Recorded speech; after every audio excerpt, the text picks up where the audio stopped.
His story goes something like this. Born to illiterate parents in a grass hut wearing a grass skirt on the western coast of Africa. As a teenager, he came to the United States of America with $20 in his pocket, and shortly after arriving, he became homeless. Today, he's a celebrated cardiothoracic surgeon who studied at Cleveland Clinic and Harvard with a PhD in chemistry, a master's degree in management, and of course, a medical degree. He has one of those extraordinary only in America stories, and he's here to share it. Dr. Nche Zama on tonight's State of Independence.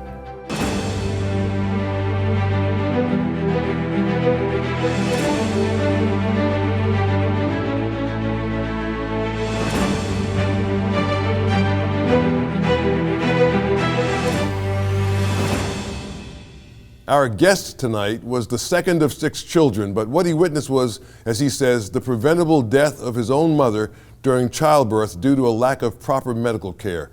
The events surrounding her death charted a course to America and Harvard, a trip made possible when his father sold the family's property.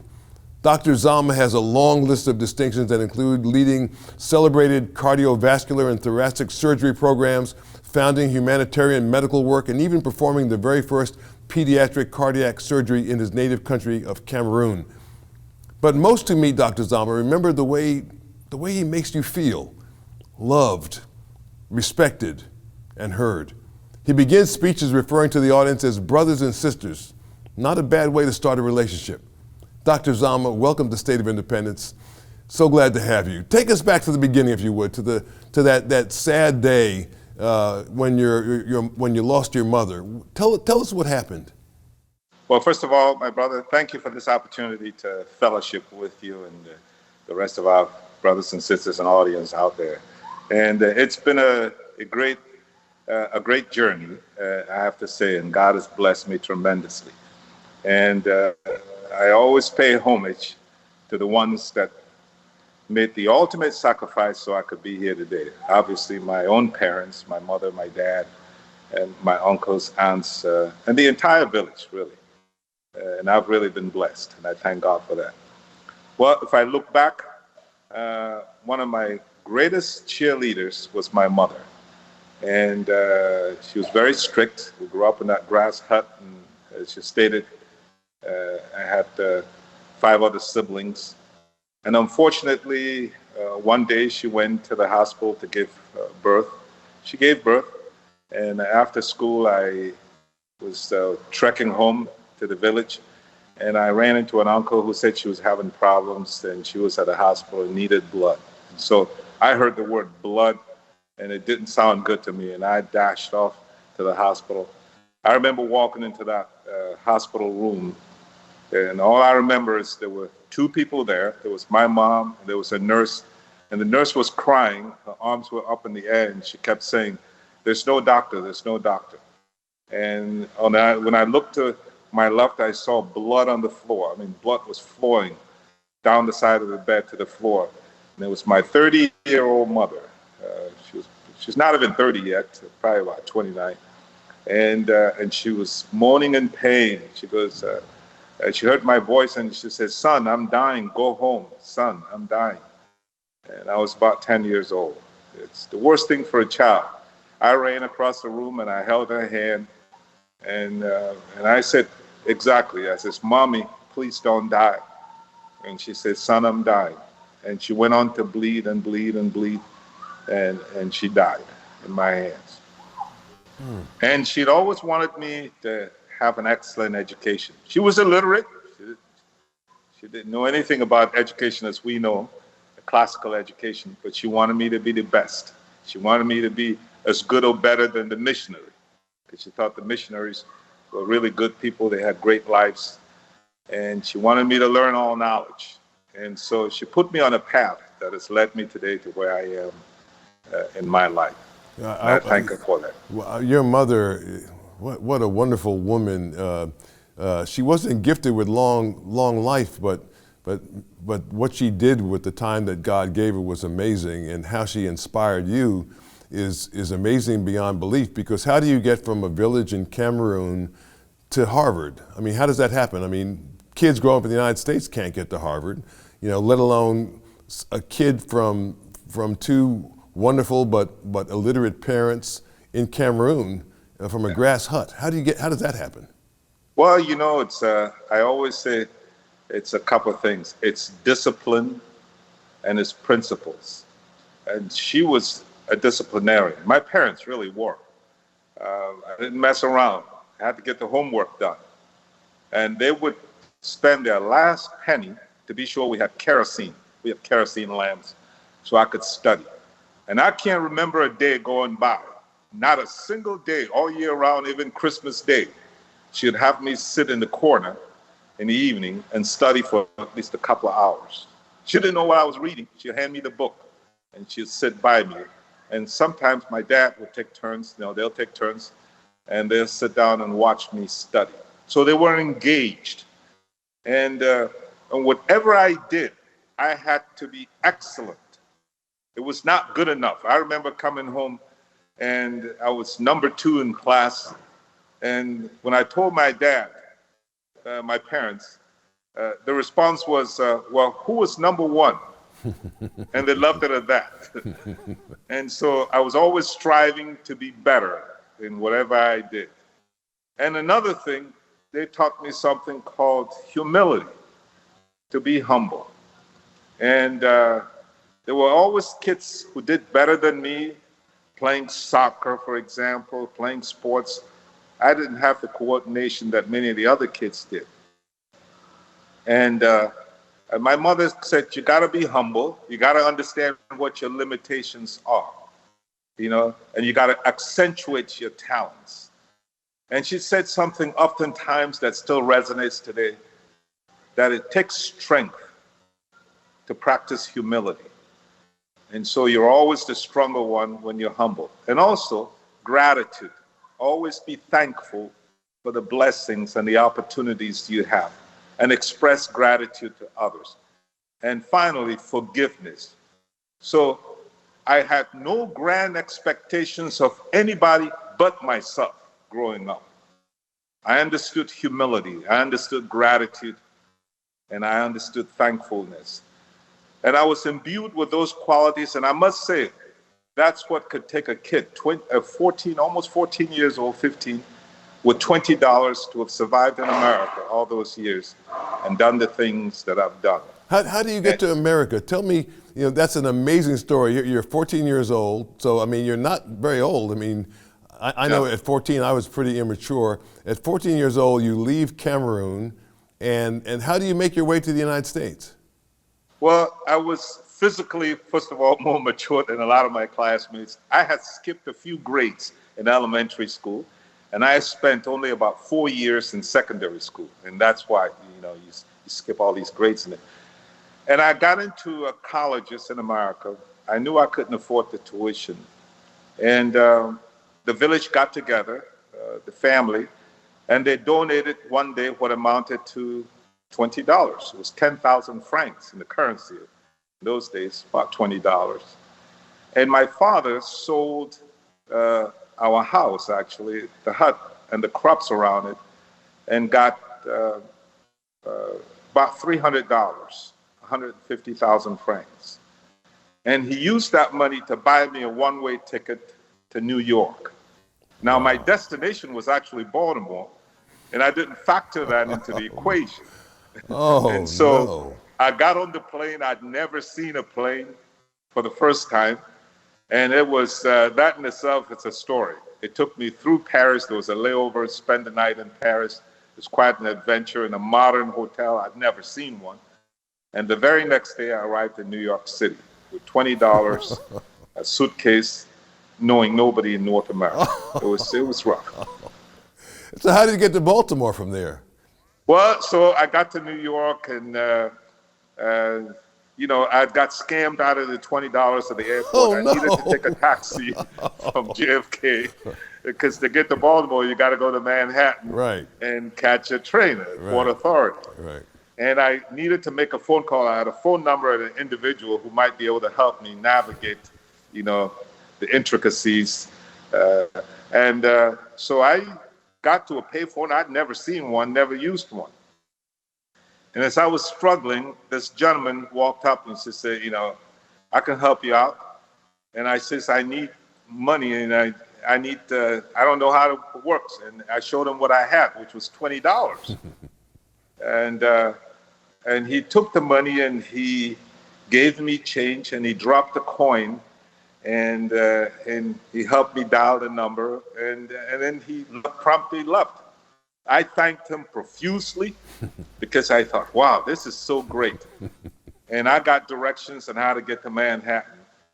And it was only after I got to my destination in New York that I discovered I didn't have $20. But, you know, the irony of it all, and I've always thought about this gentleman, he had some good in him. I've always said, inside all of us, there is good and there's bad, you know?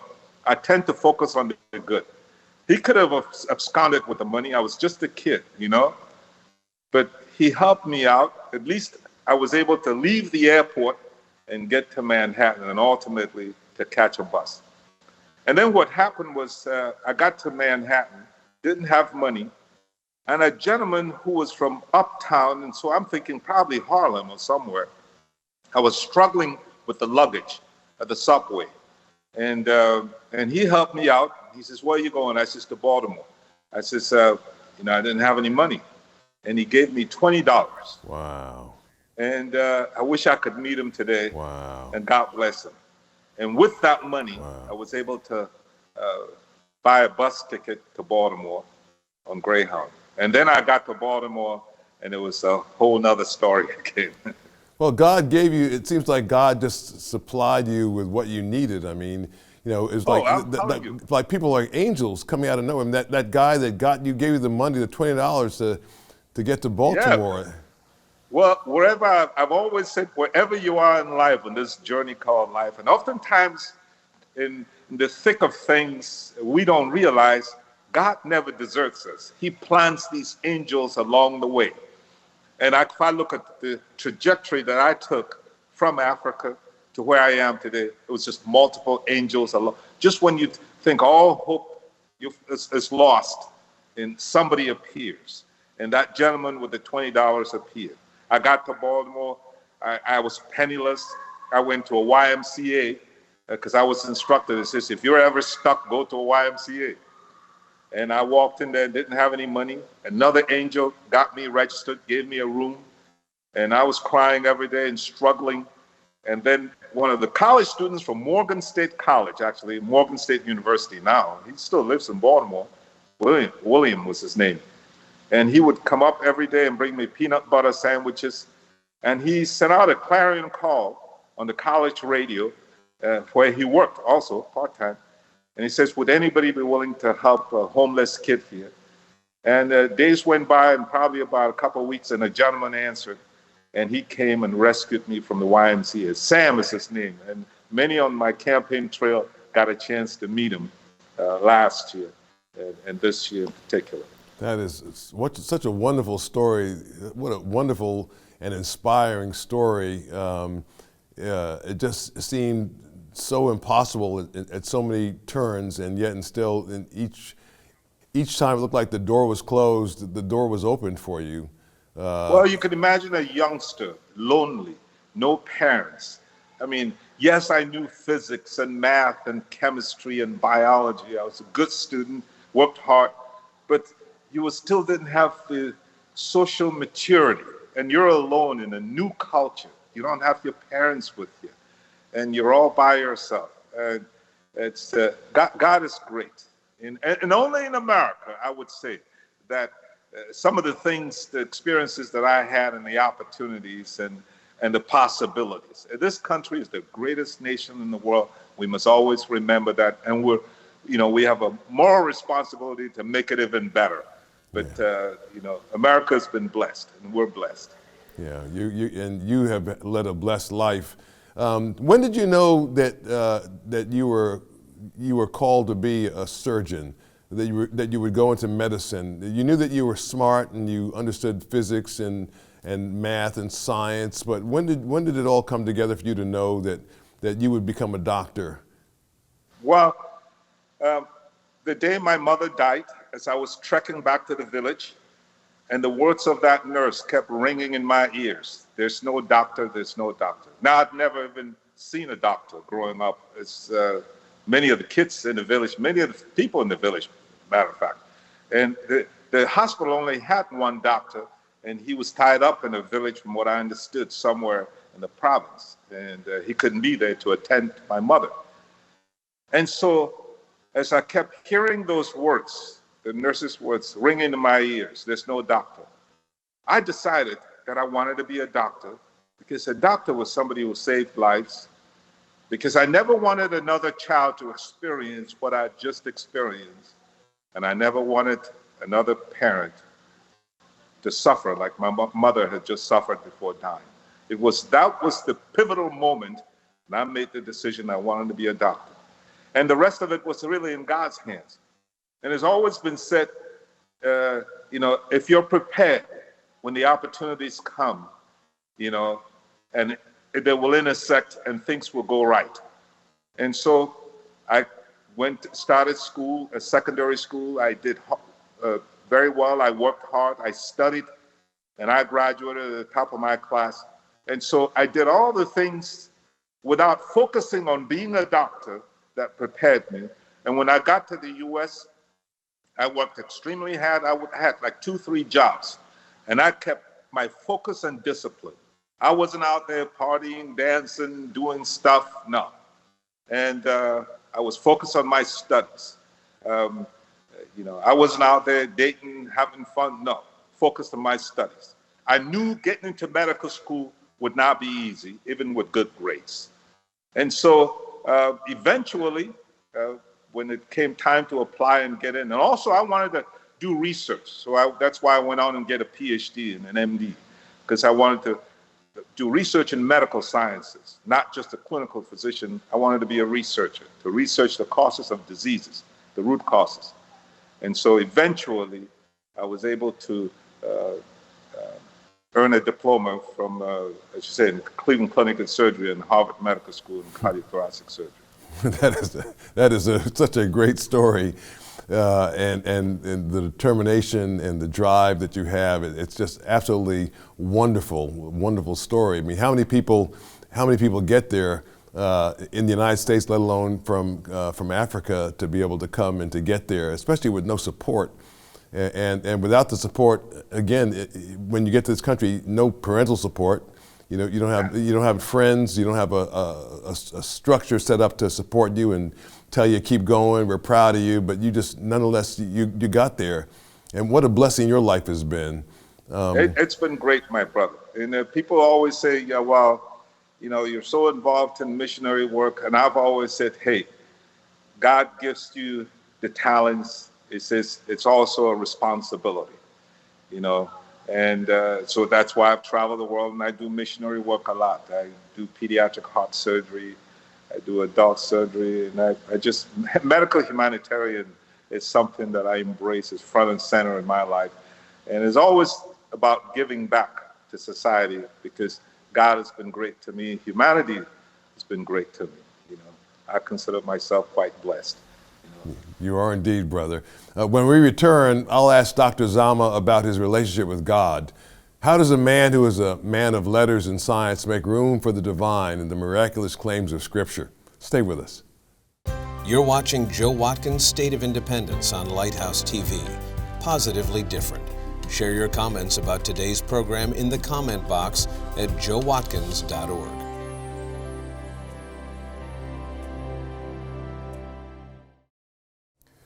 I'm with Dr. Nche Zama, a Harvard-trained heart surgeon whose story defies every explanation but one: God.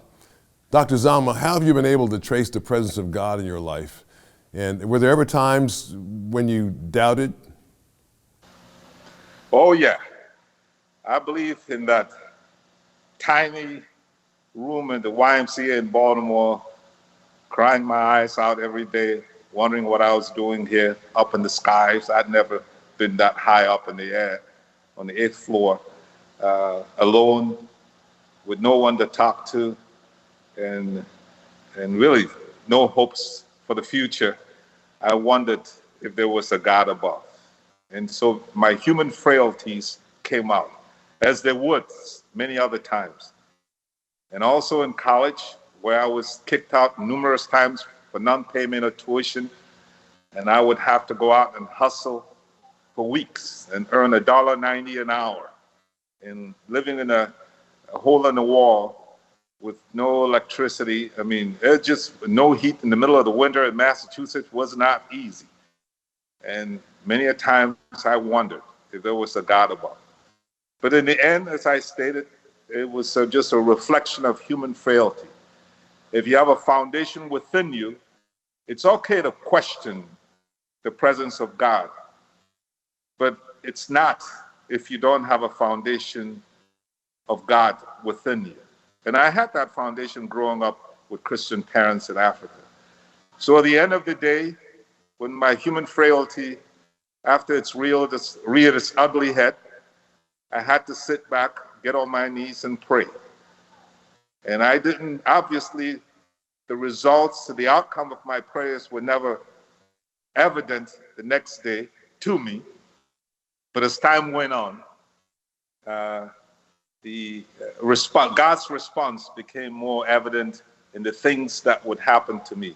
I would get re-enrolled in school, even though I'd only paid a fraction of my tuition. And eventually, for example, the dean got wind of my travails and gave me essentially a scholarship, or allowed me to graduate without having to pay the tuition that I owed. So when you believe in God, God's way is not, as I've learned along the way, God doesn't have the same agenda we have. So the most important thing for us to have is to have a heart filled with belief, and then leave and continue to do the right things and do the work, and God will bless us, and God will show us the right way and guide us the way we should be traveling. Yeah, well, God has certainly done that in your life. I mean, the increase has been wonderful, what he's done with your life. What year was it that you first came to the United States? I got to New York, it was August the 29th, 1974. Wow. And then look at you now. Look at you now. That was what 48 years ago. About 48 years ago. Yes. And look at what God has done with you. You've been successful beyond belief in a worldly sense, but also you've saved lives. Didn't you perform a life-saving surgery in your native Cameroon? Yes. So what happened was, when I graduated, when I was at Harvard in 1993, I had an opportunity. I got an award that allowed me to travel anywhere in the world and study under a luminary in surgery. So I picked this gentleman. He's a famous heart surgeon. Every heart surgeon in the world actually knows of him and uses the equipment that he invented. His name is Carpentier. So I'm in Paris, and I overheard a conversation between him and another surgeon about a country in Africa where children were dying. They were asking if he could send a team down and operate. They had heart problems, these kids. And this gentleman was one of the founders of Doctors Without Borders. And as I overheard this conversation, the name Cameroon kept popping up. And so afterwards, I spoke with him, and I says, listen, I'd like to join you on this mission. I says, I'll be graduating from Harvard in a few months, and I think I'll be ready. And he didn't say anything. And a few months later, I got a phone call from him. He says, listen, we've got a mission plan, but I can't go. Would you be willing to lead this mission? I says, well, I don't know about it. He says, you can do it. And so I started to put together equipment and gather. Heart surgery is very complex. You have to essentially kill somebody to do it, stop their heart and lungs. So the resources are enormous. And so I began to put together the resources that I would need. And I had some friends in France that I'd met during my stay there, my stint, and who were willing to travel with me, anesthesiologists, perfusionists, all the expertise that you need to perform heart surgery. And eventually, we put together a team, and we showed up in Cameroon, and we spent about a couple of weeks operating sometimes 2, 3, 4 times a day. And we did about 30 kits, and all of them survived, and they did very well. Complex heart problems. And I mean, From that point on, I was smitten. I began to travel to Cambodia, to South America, Brazil, to Eastern Europe, and I've been all over the world and operating in Brazil, in Ecuador, you name it, in Colombia, South America, and all over Africa, from in the Sahara Desert. And so it's just, I'm just doing God's work, really. God has been great too. That is so great. That is so great. Thank you, Dr. Zama, for sharing your life and passion for people with us. It's been an honor having you on State of Independence. Oh, the pleasure is mine, and thank you for this opportunity to fellowship with you. Thank you so much, brother. I'll be back with our great producer, Jeff Coleman, with closing thoughts. Learn more about Joe Watkins and the mission of this program at joewatkins.net. And tell Joe what you thought about today's program in the comment box. And now let's talk to our great producer, Jeff Coleman. I really don't know what you say after a conversation like that. Yeah. What Dr. Zama offers is not you can emulate me and be like me, because everyone is different and everyone has different aptitude and ability and circumstances. But I think what I hear from him is something that people who have achieved don't often have, which is the ability to go back and say, at every point along the way, there was somebody who God placed in my life. In the end, I see it all woven together. You don't see the tapestry of people until the end of life. Or maybe when a season changes and you look back and you say, there were people all along the way that were pre-positioned for a moment when I got off the plane. And I've seen Dr. Zama, sometimes he'll carry his plane ticket with him that he still has, that yellow plane ticket, and he'll hold it up during a speech and he'll talk about that moment and the kindnesses and all that along the way. But it's a reminder to me never to forget that anything that we have is a gift, and ultimately a gift from God. Yeah, what an amazing story. He made me feel ashamed that I'd ever complained to God about my circumstances, to hear what he's overcome and then what he's done with it is just marvelous. Apparently we're not supposed to be wasting any time, so let's get out of this show and get to work. Exactly. Well, maybe your life didn't begin in a grass hut in Cameroon, but every person is tested in life by circumstances that push us beyond our natural limits. Life will either crush us or it'll push us into a greater dependence on God. I hope you choose the latter. Thanks to my special guest, Dr. Nche Zama, and thanks to you for being a part of this conversation. Take a minute to let me know how it blessed and enriched your life at joewatkins.org. From America's first capital, Philadelphia, I'm Joe Watkins. Thanks so much for watching. God willing, I'll see you next week. Dr. Zama blessed me today. I feel so grateful to hear that story and to see his attitude. I mean, who loses a parent at 10 and then ends up at Harvard? Joe Watkins' State of Independence is a production of Lighthouse TV, positively different. Made possible in part because of the support of viewers like you.